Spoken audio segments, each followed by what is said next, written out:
Gracias, presidente. Buenos días, Judith Sánchez Reyes, de Perspectivas MX. Presidente, preguntarle con qué información cuenta sobre el enfrentamiento entre normalistas de Ayotzinapa y policías de Tixla, en Tixla Guerrero. Hay versiones de que hay dos estudiantes fallecidos, que hay varios heridos. Y bueno, preguntarle si usted corrobora esta información y también ¿qué lectura tiene sobre estos hechos que se registraron el día de ayer? Bueno, primero que es muy lamentable que se haya presentado esta situación un día después de que se lleva a cabo una protesta en el Palacio Nacional, lo que ya se conoce. Sin embargo, pues son cosas distintas, porque esto que lamentablemente ocurre se da en Chilpancingo y son dos jóvenes que van en un carro. La policía de Guerrero sostiene en sus declaraciones que era un carro robado. Pasan un narco que sí está a la entrada de Chilpancingo viniendo de Tixla, y cerca de un hotel los detienen. Dicen los policías que los muchachos disparan y responden los policías, y lamentablemente pierde la vida un joven. Uno nada más. Sí. ¿Hay heridos? Sí, pero otro herido, al parecer, no grave, afortunadamente. Entonces, ya hemos tratado el caso, como si hay una vinculación, porque el joven, que lamentamos mucho haya perdió la vida, y le enviamos a sus familiares, a todos sus amigos, a sus compañeros, pues nuestro pésame. Venía de Tixla, porque hay festejos en Tixla de la normal de Ayotzinapa. Son 3 días de fiesta en Tixla. Entonces, sí hay pues esta vinculación, esta relación. Hemos decidido en el Gabinete de Seguridad que para aclarar bien lo sucedido, castigar a responsables, que se solicite a la Fiscalía General de la República que atraiga el caso. Vamos a pedir de manera respetuosa para que se investigue bien y se dé a conocer lo que sucedió. ¿Y se van a estar dando como algunos reportes justamente de lo que se vayan dando estas investigaciones? Sí. Justamente sí. Para evitar especulaciones. Desde hoy lo vamos a hacer. Hoy más tarde, la Secretaria de Seguridad, la que tenga más elementos, les va a informar. Y lo vamos a hacer mañana y, bueno, todos los días, sea en la conferencia o por información que se les entregue por escrito, para que se conozca lo que sucedió. Nada más aclarando que no fue un choque de policías y manifestantes. Es otra cuestión lamentable, porque no queremos que nadie pierda la vida y no queremos de ninguna manera caer en provocaciones. Todos tenemos que actuar de manera responsable. Yo fui dirigente, opositor, por muchos años, y siempre nuestras manifestaciones eran pacíficas, y siempre cuidamos a la gente, porque un dirigente puede poner en riesgo su vida, pero no tiene derecho a poner en riesgo la vida de los demás. Bien, se tiene que actuar con responsabilidad. Por eso, con todo mi respeto, que no se vaya a sentir que es un acto de censura, le pido, lo convoco al dirigente, al abogado que asesora a los papás, mamás de los jóvenes desaparecidos de Ayotzinapa que no caiga en actos de provocación, que actúe con responsabilidad. Porque ayer estaba yo viendo, y todo esto lo tengo que decir, porque la vida pública tiene que ser cada vez más pública, y todos tenemos que estar informados. Ayer estaba yo viendo un video, a ver si no lo tienes ahí, de lo que declara que van a ir a los actos de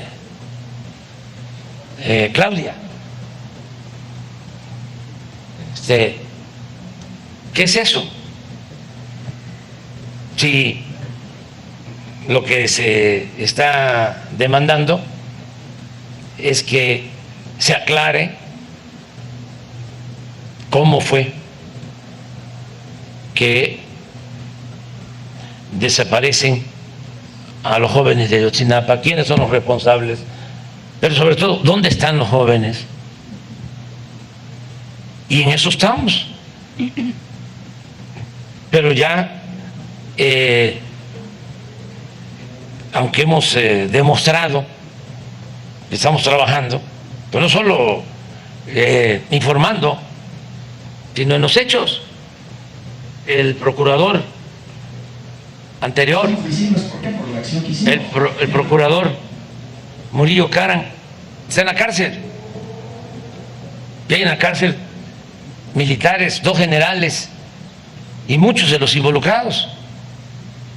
Y todos los días estamos trabajando en la búsqueda de los jóvenes. Y están abiertas al diálogo las oficinas, nada más que últimamente pues ya los asesores, los de las organizaciones supuestamente de defensa de derechos humanos, un senador filopanista que tuvo que ver con esta investigación, porque fue el secretario de la Comisión Interamericana de Derechos Humanos, ¿cómo se llama? Emilio Álvarez y Casa.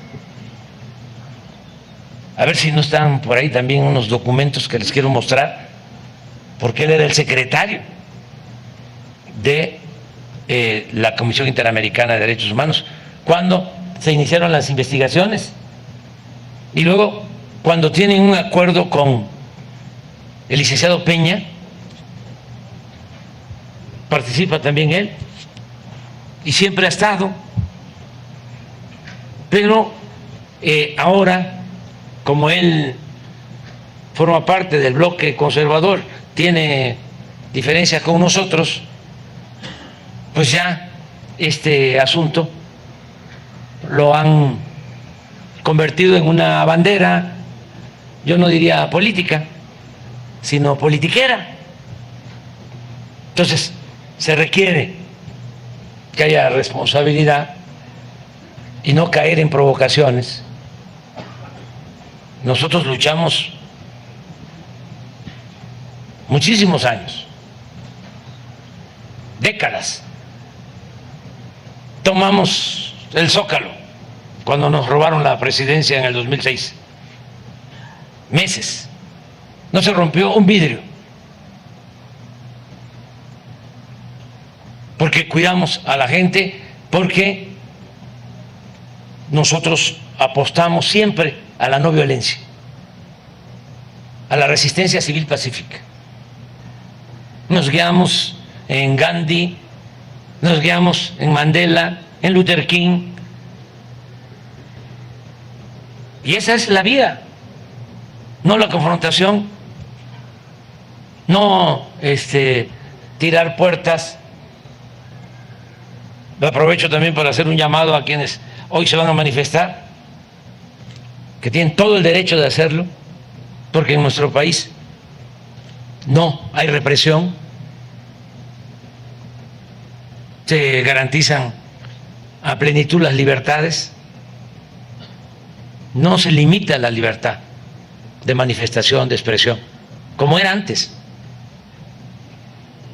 nada más decir que se procure protestar, manifestarse, que es un derecho, de manera pacífica, que no se tiren piedras o bombas, que no se utilicen sopletes, que no se agreda a quienes están cuidando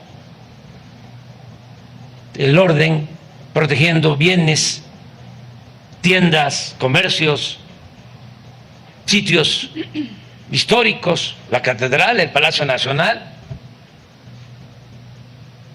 Y también, con todo respeto, desde luego que no es una orden ni un mandato, una instrucción, es una recomendación respetuosa, que se quiten la capucha. Si vivimos en un país libre, ¿para qué cubrirse? Y la libertad no se implora, se conquista, y hay que dar la cara. También para actuar con libertad y democracia, pero con el principio de la no violencia. A ver si tienes lo de que dijo el abogado. Esto, por ejemplo, ¿qué tiene que ver una cosa con la otra? ¿Qué tiene que ver lo de los muchachos desaparecidos que tenemos nosotros la responsabilidad, la obligación de atender, el gobierno? ¿Pero por qué pasarlo a una candidata? ¿Por qué no mejor a todos los candidatos? A la otra candidata, ¿no? Que hay otra candidata, y al candidato, son tres. ¿Por qué nada más a una? Ahora sí que, ¿de parte de quién? A ver, porque me llamó mucho la atención. Por la acción que hicimos. El presidente, nadie de los medios, durante 10 días que llevamos aquí, ningún medio le había hecho la pregunta respecto de qué pasa con el diálogo y nuestra solicitud, nadie. Y hoy se las hicimos, justo. Ahorita se hizo, pero bueno, hay de por medio una acción de protesta fuerte que están realizando. ¿La estrategia funcionó? Entonces, para nosotros sí, para nosotros nos estamos haciendo visibles, y estas protestas, si no hay un diálogo con el presidente, si él sigue desdeñando al movimiento, si él sigue siendo indiferente ante la petición de las madres y padres de avanzar en los temas esenciales, la protesta va a continuar. Nos vamos a retirar en los días de Semana Santa, y aquí vamos a estar durante toda la campaña, y nos vamos a aparecer en todos los actos de campaña que hagan Claudia Sheinbaum, principalmente. O sea, están informando que ustedes no van a bajar la guardia, no. Y por lo que me estás diciendo, Vidulfo, en todos los actos de campaña que sea posible, ustedes se van a hacer presentes. Nosotros vamos a hacernos presentes. Y ¿Qué es eso? O sea, ojalá y cambie de parecer, pero no tienes el acta de la Comisión Interamericana de Derechos Humanos del senador, o la preparamos para mañana, ¿no? De una vez, sí. Son dos. Mire, esto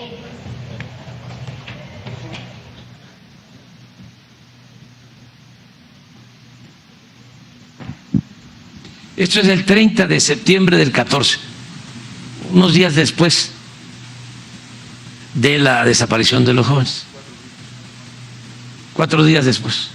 Entonces, aquí se resuelve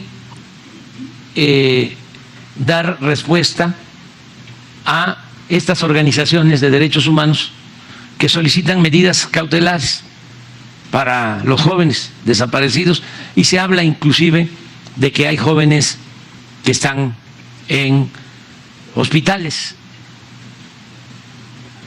de Guerrero. Bueno, se otorgan estas medidas cautelares. ¿Quién era entonces el secretario de la Comisión Interamericana de Derechos Humanos. Ahorita van a ver si puedes pasar al final. Al final. Es que ese era el secretario ejecutivo, Álvarez y Casa. En el documento no se habla de el ejército, se habla de las autoridades locales y se habla de la delincuencia de Iguala y de esta región. Ese es uno. Pero luego tienen un acuerdo con el licenciado Peña.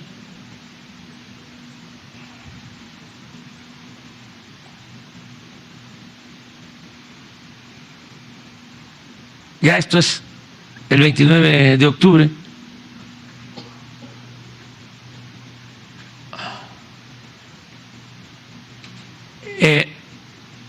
Y aquí llegan a la conclusión de que va a intervenir la Comisión Interamericana de Derechos Humanos de la OEA, que es donde está de director Álvarez y Casa.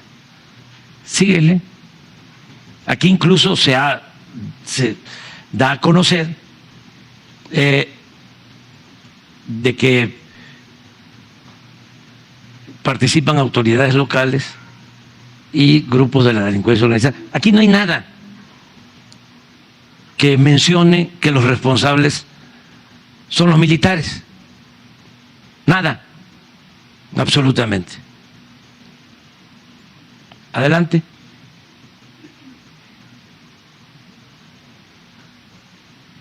Adelante. Miren quién es por parte del Estado. El representante permanente de México ante la OEA.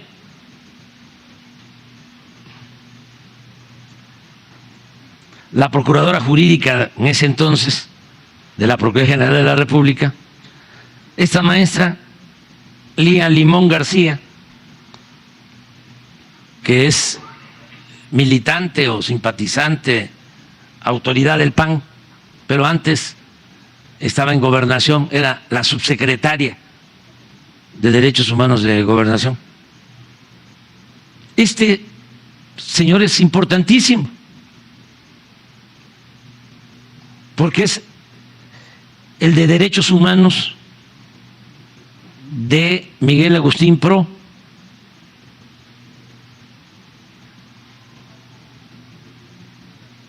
Él contribuye posteriormente, y esto va a ir poco a poco saliendo, a que se elabore una sentencia, porque en los primeros momentos detienen a presuntos responsables por la desaparición de los jóvenes. Es cuando se habla de que los torturan a los que detienen. Entonces, luego estos mismos que defienden a los papás de los jóvenes desaparecidos se inconforman y presentan una denuncia acusando al gobierno de entonces de que habían torturado a los que tenían en la cárcel. Y un juez resuelve dejarlos en libertad, porque le pide al Ministerio Público que en 10 días demuestre si no fueron torturados. 10 días. El Ministerio Público pide ampliación de plazo, no hay, y quedan libres 60, poco más. Luego tenemos pruebas que al salir, algunos de ellos, no quiere decir que todos habían participado, pero al quedar libres, porque supuestamente fueron torturados, estos celebran la libertad. Hay un boletín de esta organización celebrando la libertad. Y luego, esos que quedan libres aceptan ser algunos testigos protegidos y dicen, sí participé. Y declaran de que habían participado y están libres por la decisión que tomó el Poder Judicial, que también no fue un juez, porque darle amparo, dejar en libertad a más de 60 involucrados en la desaparición de los jóvenes, tuvo que ser una decisión del presidente de la Corte. Eso no es de un magistrado o de un juez. Esto llegó a decidirse arriba. Bueno, ¿qué sucede? Se reúnen con el presidente Peña para formar una comisión. Hay un adendum a este documento porque no había incluido a Álvarez y Casa. ¿No tienes el adendum? Sí. Y ya aparece, pero se ponen de acuerdo. Luego interviene la DEA y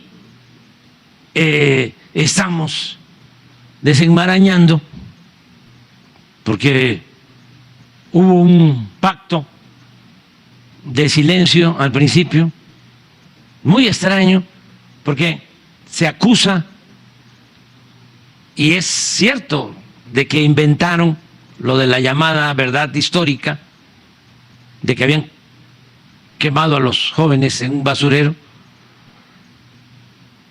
Acusan al procurador, pero no se procede en contra del procurador y está tranquilo. Entonces, cuando nos entregan a nosotros un informe y se establece la responsabilidad del procurador, porque él mismo dice, yo soy responsable de esto,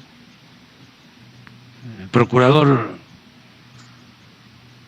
Murillo Caram, entonces se le detiene a él, a militares, que nunca se había hecho, porque nos comprometimos a ir al fondo, saber lo que sucedió y castigar a los responsables y encontrar a los jóvenes. Ese es mi compromiso y estoy en eso, a pesar de todo este enredo, de todas estas componendas.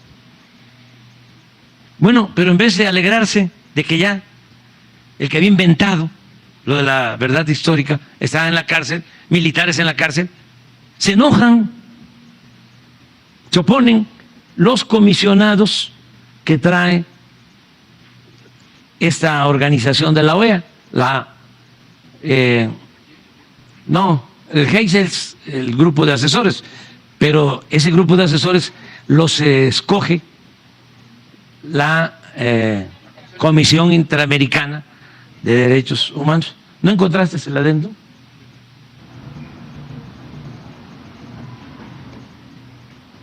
Pero hasta aquí no hay nada en contra del ejército.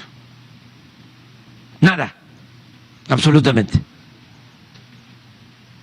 Entonces, ahora, o de un tiempo para acá, empiezan a manejar, fue el ejército, fue el Estado y fue el ejército. Y sí, claro que fue el Estado, porque quienes estaban en ese entonces en el gobierno debieron haber actuado, ¿sí?, actuado de inmediato, no ocultar nada, no hacer ningún acuerdo y castigar a los responsables y sobre todo buscar el paradero de los jóvenes. Sí fue el Estado. Es más, el mismo procurador dice, yo soy el responsable. Pues fue el Estado. En el caso del ejército, pudo haber participado, están presos elementos del ejército, pero la intención no es ir a castigar a los presuntos responsables del ejército, sino ir en contra de la institución. ¿Por qué? ¿Por qué debilitar a una institución como el ejército? Y entonces empiezan a pedir, a ver, la DEA grabó. Primero, ¿cómo es que la DEA grababa en México? ¿Quién le daba permiso? Bueno, la DEA grabó a un grupo de delincuentes que se supone tuvo que ver con esto. Y esos Guerreros Unidos. Y esos delincuentes que fueron grabados hablan de extorsión a miembros del ejército, de los batallones de Iguala, que por cierto hacen mención de vínculos con el ejército antes de los hechos estos. Sin duda, o no sin duda, posiblemente hubo vínculos entre estos soldados y la delincuencia organizada. Pero no se puede decir que participó el ejército en la desaparición de los jóvenes. Hasta ahora no hay pruebas. Pero sí es el ejército. Pues aquí está el adendo. Para incorporarlo. Entonces, pasa el tiempo, están todos juntos. Este señor, este es ahora el rector de la Universidad Iberoamericana de Puebla, impulsada por los jesuitas, que es completamente atípico este comportamiento, cuando menos muy contrario al pensamiento y a la acción del Papa Francisco, que es también de la orden de los jesuitas, que es un auténtico cristiano, defensor de la justicia y de la verdad. Entonces, estamos viendo esto. El abogado que está convocando, pues es parte de lo mismo. Este señor ya es senador, supuestamente independiente, pero es del PAN o del bloque conservador, para que no me vayan a sancionar por estar mencionando partidos. Pero esta es la historia. Entonces, nada más decirle a los dirigentes que no mezclen una cosa con otra, que ya con Castañeda, ¿no?, es suficiente, con Claudia X González, contra mí, AMLO, narcopresidente, vía libre. Si quieren meterle más dinero, creo que ya llevo como 200 millones de menciones en las redes sociales. Presidente narcotraficante, presidente narco, AMLO narco, y pues están los bots baratos en Argentina a 3 por 1, y en Holanda y en Colombia y en otras partes, y están haciendo negocio, ¿no?, millones de pesos. Yo ni debería de decirles para que pero pues es dinero de una u otra manera de México, ¿no? Y en una de esas es dinero del presupuesto, porque hay gobiernos estatales o partidos que están utilizando dinero para eso. Y ese dinero es del pueblo. Dinero del presupuesto es dinero del pueblo. No es dinero del gobierno, no es dinero de los partidos. Nosotros somos simplemente administradores de los dineros del pueblo. Y ¿por qué no pones la última encuesta, la que salió ayer, para que vean cuánto nos han bajado? No estoy presumiendo, nada más decir que nos hacen lo que el viento a Juárez. ¿Y saben por qué? Por nuestro pueblo, porque el pueblo de México es mucha pieza y me da muchísimo gusto. Imagínense, un mes de campaña en contra. Ni el Super Bowl fue difundido tanto como narco presidente. Y miren,